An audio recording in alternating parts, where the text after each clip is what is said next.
नमस्कार। मैं भौतिक विज्ञान प्रवक्ता आपका फिजिक्स क्लासेस में आपका स्वागत है। देखिए, हम लोग यहाँ पर फिजिक्स के एक बहुत ही इम्पोर्टेंट टॉपिक को लेकर के चलेंगे जो परीक्षाओं में कई बार आपको पूछा गया है, बार बार ये एग्ज़ाम में दोहराए जाते हैं। तो आइए उसको देखते हैं। तो वो टॉपिक है, जिस टॉपिक का नाम है बायो-सेवर्ट का नियम। बायो-सेवर्ट का नियम।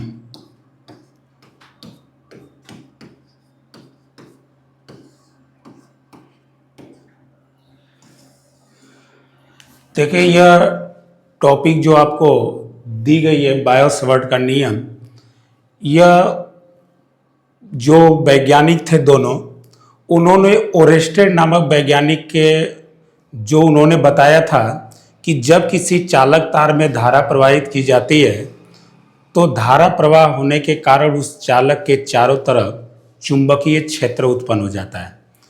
लेकिन वो ओरेस्टेड नामक वैज्ञानिक उनके गणितीय रूपों को नहीं समझा सके थे। तो उसके बाद जो वैज्ञानिक है, बायो-सेवर्ट नामक वैज्ञानिक जो थे, उन्होंने इसके बारे में बताया और उन्होंने एक चालक तार लिया। जैसे हम चालक तार एक ले लेते हैं, यह आपका चालक तार था और उसमें उन्होंने I प्रबलता की धारा प्रवाहित करना प्रारंभ किया। अब जब इसमें चालक में धारा प्रवाहित कर रहे थे तो उससे कुछ दूरी पर उन्होंने एक पॉइंट ले लिया जिसको बिंदु P से प्रदर्शित कर लिए और इस पर हमें चुंबकीय क्षेत्र का मान ज्ञात करना था। अब हुआ क्या कि किसी भी चालक को पूरी तरीके से एक बार में हम मान नहीं ज्ञात कर सकते, तो उन्होंने इस पर एक अल्पांश ले लिया और सबसे पहले इस अल्पांश के कारण जो है वैद्युत चुंबकीय क्षेत्र की तीव्रता उन्होंने ज्ञात की, जिसकी लंबाई उन्होंने dl ले लिया था। और यह चालक तार से जो बिंदु P को मिलाने वाली रेखा है उसके साथ उन्होंने कोण मान लिया कि यह कोण क्या है, थीटा है। मान लेंगे कि यहाँ पर जो बिंदु है, इस बिंदु का नाम हम रख लेंगे O। O से लेकर के P तक की जो दूरी है, यह दूरी हम मान लेते हैं कितना दिया गया है, R है। अब होता क्या है कि जब इस चालक तार के कारण बिंदु P पर हम चुंबकीय क्षेत्र की तीव्रता ज्ञात करेंगे तो सबसे पहले हमको दिशा का निर्धारण करना पड़ता है। तो हम इसमें लगाते हैं दाएं हाथ की हथेली का नियम नंबर 1। यह हमारा दाएं हाथ की हथेली है। इसमें देख पा रहे हैं कि 4 अंगुलियां और 1 अंगूठा है। तो उन नियम ये क्या है कि अंगूठा धारा की दिशा में होगी और चारों अंगुलियां उस बिंदु की तरफ होंगी जिस पर चुंबकीय क्षेत्र की तीव्रता ज्ञात करनी है। तो आप देख पा रहे हैं कि जिस बिंदु P है, इस पर चुंबकीय क्षेत्र की तीव्रता ज्ञात करनी है। अंगूठा धारा की दिशा में, चारों अंगुलियां उस बिंदु की तरफ हैं जिस पर चुंबकीय क्षेत्र की तीव्रता ज्ञात करनी है। तो हथेली से धक्का देने की दिशा कहाँ की तरफ है, अंदर की तरफ। तो हथेली से धक्का देने की दिशा जब अंदर की तरफ है तो चुंबकीय क्षेत्र की जो दिशा होगी वह अंदर की तरफ होगी। और जब चुंबकीय क्षेत्र की दिशा अंदर की तरफ होगी तो इसको हम प्रदर्शित करते हैं क्रॉस से। और क्रॉस का मतलब होता है कि इसकी जो दिशा होगी वो कागज के तल के लंबवत अंदर की तरफ होगी। अगर मान लीजिए कि अगर यह बिंदु यहां पर होता, अगर यह बिंदु यहां पर होता तो मान लीजिए कि इस बिंदु का हमने नाम रख लिया Q। अगर इस पर हमें चुंबकीय क्षेत्र की तीव्रता ज्ञात करनी है तो अंगूठा धारा की दिशा में होगा, चारों उंगलियां उस बिंदु की तरफ करेंगे जिस पर चुंबकीय क्षेत्र की तीव्रता ज्ञात करनी है। तो इसमें हथेली से धक्का देने की दिशा कहाँ की तरफ है, बाहर की तरफ। और जब इसमें दिशा बाहर की तरफ है तो इसको क्रॉस से अगर प्रदर्शित किया गया था तो इसको हम लोग प्रदर्शित करते हैं डॉट से। और कहीं भी आपको डॉट दिख जाए चुंबकीय क्षेत्र की तीव्रता में तो आप जान जाइएगा कि इसकी जो दिशा है वो कागज के तल के लंबवत बाहर की तरफ है।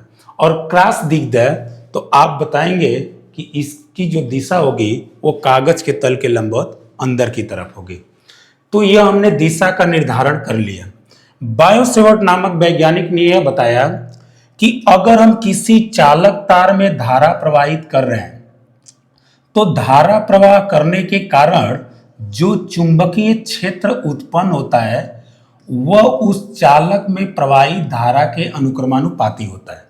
इसका मतलब यह है कि चालक में धारा की प्रबलता जितना मैक्सिमम होगी, अधिकतम होगा, विद्युत जो चुंबकीय क्षेत्र उत्पन्न होता है वह भी उतना ही अधिक होगा। और याद रखेंगे कि आपको पता भी होगा कि अगर कोई आवेश स्थिर होता है तो वह केवल विद्युत क्षेत्र उत्पन्न करता है। अगर वही आवेश एक समान चाल से गति करना प्रारंभ कर दे तो वह विद्युत क्षेत्र भी उत्पन्न करता है और चुंबकीय क्षेत्र भी उत्पन्न करता है। लेकिन वही आवेश अगर असमान वेग से असमान चाल से गति करना प्रारंभ कर दे तो वह विद्युत क्षेत्र भी उत्पन्न करता है, चुंबकीय क्षेत्र भी उत्पन्न करता है और इसके साथ साथ विद्युत चुंबकीय तरंगों का उत्सर्जन करता है। तो यहाँ पर जो बायो सेवर्ट नामक वैज्ञानिक थे उन्होंने कहा कि अगर किसी चालक तार में अगर धारा प्रवाहित हो रही है तो उसके चारों तरफ जो चुंबकीय क्षेत्र उत्पन्न होगा वो प्रवाहित धारा के अनुक्रमानुपाती होता है। फिर उन्होंने बताया था कि जो हमने चालक तार पर अल्पांश लिया है, इस अल्पांश की जो वैल्यू होती है वह इस चुंबकीय क्षेत्र की तीव्रता के जो है अनुक्रमानुपाती होती है। यानी कि चालक तार की लंबाई जितना अधिकतम होगा उसके द्वारा उत्पन्न चुंबकीय क्षेत्र की तीव्रता का मान भी अधिकतम होता जाएगा। फिर उन्होंने बताया था कि जो चुंबकीय क्षेत्र की तीव्रता होती है वह बिंदु O से बिंदु P को मिलाने वाली जो रेखा होती है उस चालक तार के से जो बना कोण होता है उसके ज्या के अनुक्रमानुपाती यानी कि साइन थीटा के क्या होती है, अनुक्रमानुपाती होती है। और दूसरी बात उन्होंने क्या बताया कि जब यहां से चालक तार से जिस बिंदु P पर हम चुंबकीय क्षेत्र की तीव्रता ज्ञात कर रहे हैं तो यह जो दूरी दी गई है यह चुंबकीय क्षेत्र की तीव्रता का जो मान होता है यह दूरी के वर्ग के व्युत्क्रमानुपाती होता है। तो इस प्रकार से बायो सेवर्ट नामक वैज्ञानिक के कितने समीकरण प्राप्त हो गए? हमारे पास 4 समीकरण प्राप्त हो गए। अब यह चारों समीकरणों को उन्होंने संयोजित किया। जब इन चारों समीकरणों को संयोजित किया तो हम यहां पर लिखेंगे चारों समीकरणों को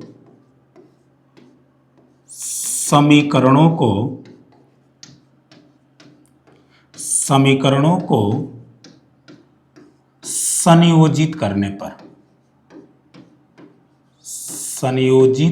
पर अब देखिए इन चारों समीकरणों को हम संयोजित करेंगे। जब चारों समीकरणों को संयोजित करेंगे तो देख रहे हैं कि चारों समीकरण में लेफ्ट हैंड साइड आपको सेम दिखाई दे रहा होगा। तो जब लेफ्ट हैंड साइड अगर सेम हो जाता है तो राइट हैंड साइड भी सेम हो जाएंगे। तो हम लिख सकते हैं dB प्रोपोर्शनल E हो जाएगा I dl साइन थीटा और बटे यहां पर व्युत्क्रमानुपाती था R स्क्वायर तो बटे R स्क्वायर। अब यह जो आप देख पा रहे हैं जो कॉम्बिनेशन संयोजन के बाद प्राप्त हुआ है यही संयोजन बायो सेवर्ट का नियम कहलाता है। लेकिन यह प्रक्रिया यहीं तक नहीं रुकी। इसके बाद उन्होंने बताया कि जब यहां से प्रोपोर्शनली का चिन्ह हम हटाएंगे तो एक कांस्टेंट प्राप्त हो जाता है। तो यहां पर हम लिखेंगे dB इक्वल टू, अब जो प्रोपोर्शनल का चिन्ह हटाएंगे तो वह कांस्टेंट आता है म्यू नॉट अपान 4 पाई इंटू आई dl साइन थीटा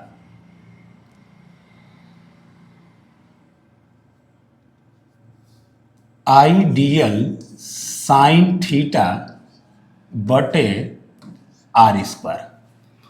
यह हमारा प्राप्त हो जाता है जिसमें यह म्यू नॉट अपान 4 पाई जिसे आप देख पा रहे हैं इससे बोला जाता है समानुपाती नियतांक। समानुपाती नियतांक।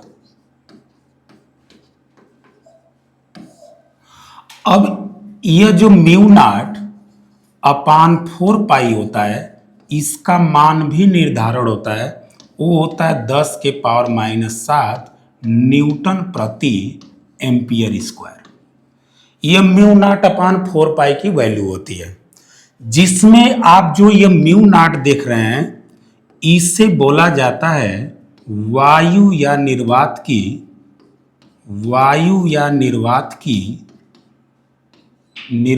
की चुंबकशीलता, वायु या निर्वात की चुंबकशीलता।